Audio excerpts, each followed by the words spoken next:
নমস্কার বন্ধুরা, সবাই কেমন আছো? চলে এসেছি একটা মিনি ব্লগ নিয়ে। সবাই স্কিপ না করে পুরো দেখতে থাকো। তো সকালে সবাই চা বিস্কিট খেয়ে তারপর আমার বর ভাইদের জন্য সবার জন্য লুচি, আলুর তরকারি, মিষ্টি এরা সবাই খেয়েছে। তারপর আমার ভাবছি না, আমার একটু গ্যাস ট্যাস হয়েছে, আজকে একটু ভাত খাবো। তো দেখি বাসি ভাত আছে একটু। তো যে মামা বাড়িতে উঠেছি সেই মামিটা বাঙালি, তো বলছে ভাতটা দিয়ে পেঁয়াজ লঙ্কা দিয়ে একটু মাখিয়ে ফেল।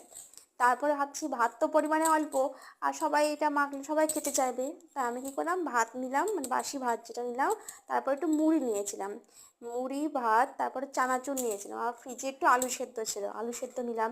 তারপরে শশা কুচি, পেঁয়াজ কুচি, কাঁচা তেল, কাঁচা লঙ্কা দিয়ে বেশ মাখলাম মুড়িটা, ভাত মুড়ি সবগুলোকে একসঙ্গে মেখে নিয়ে এদিকে সব দুপুরে রান্নার মাংস কাটাকাটি চলছিল। সবাইকে ডেকে নিলাম যে চলে আসো, আগে সবাই খেয়ে নাও, তারপরে সব কাটাকাটি হবে। তারপরে যে মামি ধরছে গামলাটা, তো আমরা গামলা বলি, মামিরা গন্ডি বলে, গন্ডি টাইপের কিছু একটা বলে। এই যে ভাত মাখা হয়ে গেছে, এবার প্লেটে প্লেটে দেখি সবাই বলছে আমাকে দাও আমাকে দাও। তো প্লেটে করে সবাইকে অল্প অল্প অল্প করে দেওয়া হলো। মামিও নিল। এই মামি খুবই ভালো, যে মামার বাড়িতে উঠেছিলাম আমার, খুব ভালো মিষ্টি মামি, একটা গোলুমোলু মামি আমাদের। তো মামিকে আসার পর আমরা খুবই মিস করব। তো এই যে ভাত মাখা হয়ে গেছে, সবাইকে সার্ভ করছে এখন। এই যে বৌদি এদিকে মাংসের সব কাটাকাটি করছে। তো সবাই এখন আমরা খাবো, আমিও এক মুঠ নিয়ে নিলাম। তো ভিডিওটা দেখে বলো কেমন লাগছে। টাটা সবাইকে, ভালো থেকো।